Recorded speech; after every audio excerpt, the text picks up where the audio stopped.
दोस्तों इस वीडियो के माध्यम से हम लोग सेमेस्टर 6 हिंदी, ठीक है, जिनका भी मेजर हिंदी है उनके लिए देखेंगे सिलेबस। ठीक है दोस्तों, सिलेबस देखेंगे जिसमें हमने मेजर 12, 13, 14, 15 यानी चारों मेजर का सिलेबस लिया है। ठीक है, तो वीडियो ज़्यादा लंबा तो नहीं होगा लेकिन अच्छे से आपको चारों सिलेबस बताया जाएगा, तो वीडियो को पूरा देखिएगा। तो ये 22 से 26 वाले सेशन के लिए, ठीक है। तो आप लोग का जो है सेमेस्टर 5 का एग्ज़ाम तो ऑलरेडी ख़त्म हो चुका है, सेमेस्टर 6 का भी जल्दी ही लिया जाएगा क्योंकि सेशन ऑलरेडी लेट चल रहा है। तो चलिए हम लोग एक एक करके सिलेबस को समझते हैं साथियों। तो पहला हम लोग का सिलेबस है मेजर 12, ठीक है। मेजर 12 में आपको क्या पढ़ना है? तो मेजर 12 में आपको पढ़ना है हिंदी आलोचना, ठीक है। और आपको तो बताने का ज़रूरत ही नहीं है कि 100 मार्क्स का होता है, ये तो आपको पता ही है, ठीक है। तो इसमें कितने यूनिट है चलिए देखते हैं। तो इसमें टोटल दोस्तों 4 यूनिट है, थोड़ा सा हम प्रिंट किया है सिलेबस छापने वाला, 4 यूनिट है, ठीक है। 4 यूनिट आपको पढ़ना है। पहला यूनिट यानी इकाई 1 में आपको पढ़ना है आलोचना, जिसका परिभाषा पढ़ना है, स्वरूप पढ़ना है, प्रकार और विशेषताएं, ठीक है। तो ये आपको यूनिट 1 में यानी इकाई 1 में पढ़ना है। यूनिट 2 में इकाई 2 में पढ़ना है हिंदी आलोचना का परंपरा, विकास एवं स्थिति, ठीक है। तो ये आप पढ़ लीजिएगा। यूनिट 3 आपका हो जाता है जिसमें पढ़ना है हिंदी के प्रमुख आलोचक, जिसमें आचार्य रामचंद्र शुक्ला, नंद दुलारे वाजपेयी, हजारी प्रसाद द्विवेदी, यानी इन सभी के माध्यम से जो इनके द्वारा जो आलोचक दिया गया है, हिंदी का आलोचना है, उन सभी के बारे में आपको लिखना है। यूनिट 4 में भी ऐसा ही है, हिंदी के प्रमुख आलोचक जो है डॉक्टर नागेंद्र रामविलास शर्मा, ठीक है, नामवीर सिंह, राम स्वरूप चतुर्वेदी। तो ये आपको पढ़ना है दोस्तों। ये टोटल 4 ही यूनिट है, 4 ही यूनिट आपको कंप्लीट कर लेना मेजर 12 के लिए, ठीक है। मेजर 12 हिंदी के लिए, ठीक है, सेमेस्टर 6। तो अब हम लोग मेजर 13 देखेंगे। जो वैसे देखिए आपको इंपॉर्टेंट क्वेश्चन वगैरह भी बताया जाएगा लेकिन अभी नहीं बताया जाएगा, इसलिए आप अभी से सिलेबस शुरू कर दीजिए क्योंकि हर चीज़ करवाना पॉसिबल नहीं होता, ठीक है। मेजर 13 में आपको क्या पढ़ना है? तो मेजर 13 में आपको पढ़ना है मीडिया के विविध आयाम। बहुत ही इंटरेस्टिंग है, इसमें भी टोटल 4 ही यूनिट है, ठीक है। मेजर 13 चलिए देखेंगे, अच्छे से समझते हैं। ये आपने पहले भी पढ़ रखा होगा शायद। तो देखिए यूनिट 1 यानी कि यूनिट 1 इकाई 1 में आपको क्या पढ़ना है? तो इसका पहला जो है, इससे पहला में आपको पढ़ना है मीडिया के विकास के चरण, जिसमें कि पारंपरिक एवं आधुनिक जनमाध्यम, स्वाधीनता पूर्व एवं स्वाधीनता के बाद का मीडिया, उसके बाद मीडिया के विविध रूप और उसकी उपयोगिता यानी उसका उपयोग, जिसमें हो गया प्रिंट मीडिया, इलेक्ट्रॉनिक मीडिया में जैसे कि टेलीविज़न, रेडियो, फिल्में। तो ये आपको पढ़ना है यूनिट 1 में, इकाई 1 में। अभी इकाई 2 में आपको क्या पढ़ना है दोस्तों? इकाई 2 में पढ़ना सोशल मीडिया। तो सोशल मीडिया से अभिप्राय यानी कि सोशल मीडिया से आप क्या समझते हैं, सोशल मीडिया के विविध रूप, फिर है सोशल मीडिया के सामाजिक एवं सांस्कृतिक प्रभाव और छद्म समाचार, यानी कि इसके मतलब होता है फेक न्यूज़, यानी फेक न्यूज़ वगैरह भी सोशल मीडिया पे फैलते हैं, ये आपको पता है। तो ये चीज़ पढ़ना है, ठीक है। अब आपको यूनिट 3 में क्या पढ़ना है? तो यूनिट 3 में पढ़ना है मीडिया लेखन के सृजनात्मक आयाम एवं भाषा। पहला हो गया समाचार लेखन, संपादकीय लेखन, स्तंभ लेखन, फीचर लेखन, समाचार पत्रों की भाषा, टेलीविज़न की भाषा, रेडियो की भाषा, सोशल मीडिया की भाषा। तो ये सब है आपको इकाई 3 यानी कि यूनिट 3 में पढ़ना है।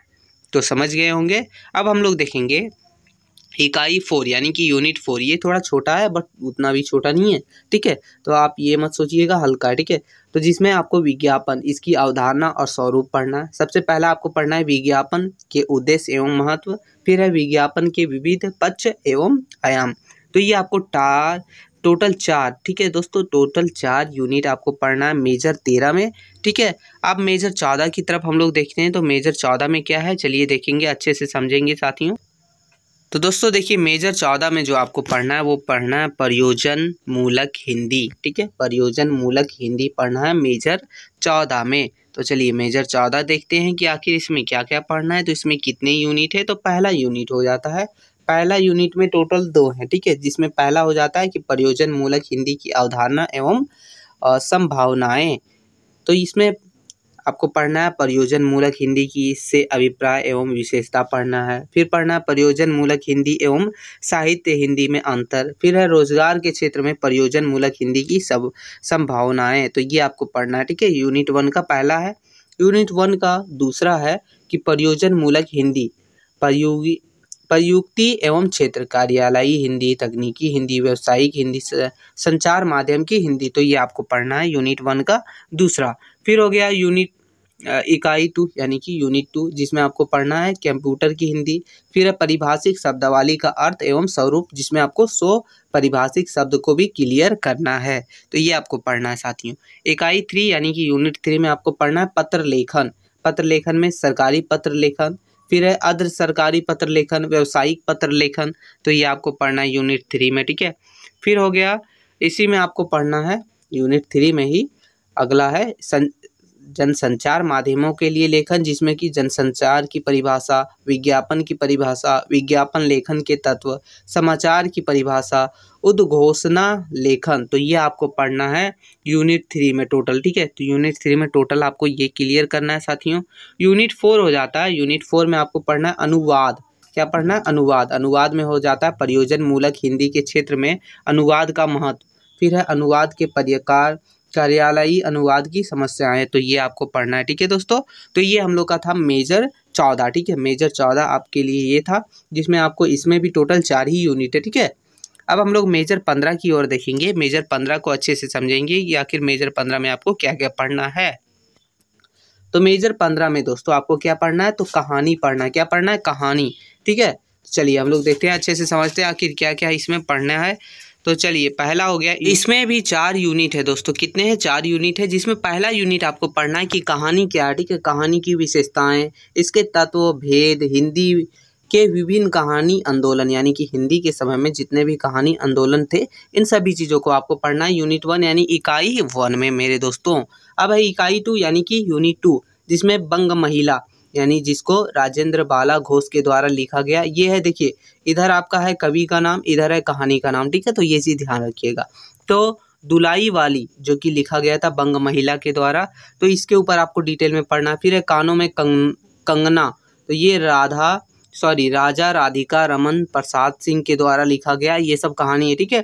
एक कटोरी भर मट्टी, तो ये है माधव राव सप्रे के द्वारा लिखा गया। फिर यूनिट 3 में आपको पढ़ना है कि उसने कहा था, चंद्रधर शर्मा गुलेरी के द्वारा ये कहानी लिखा गया। फिर है दुनिया का सबसे अनमोल रत्न, जो कि प्रेमचंद्र के द्वारा लिखा गया है। आकाशदीप, जो कि जयशंकर प्रसाद के द्वारा लिखा गया। तो ये कहानी क्या है, इन सभी चीज़ों को आपको डिटेल में आपको पढ़ना पड़ेगा। यूनिट 4 है, जिसमें आपको पढ़ना है कि सनवदिया, जिसमें रेणु के द्वारा लिखा गया कि मलबे का मालिक, तो मोहन राकेश के द्वारा। तिरिच, तो ये उदय प्रकाश के द्वारा लिखा गया। तो ये 4 यूनिट है, ठीक है। 4 यूनिट आपको पढ़ना है मेजर 15 में। और ये दोस्तों मेरा रहा मेजर 13, मेजर 14, मेजर 12 और मेजर 15 का सिलेबस, ठीक है। तो ये आप टोटल कर लीजिएगा, क्योंकि यही आपका जो है एक जो है वो रहता है 100 मार्क्स का, ठीक है। तो 4 है आपका, तो टोटल 400 मार्क्स तो आपका यही हो गया, ठीक है। आपको माइनर में पढ़ना है, जो कि सेमेस्टर 4 में था वही सब्जेक्ट, ठीक है। ये आप ध्यान रखिएगा, भूलिएगा मत। जो भी था आपका सेमेस्टर 4 में कमेंट करके ज़रूर बताइएगा, उसका भी सिलेबस जल्द से जल्द बताया जाएगा। तो ये मेजर हिंदी के लिए था। मिलते हैं नई वीडियो में, तब तक के लिए जय हिंद मित्रों।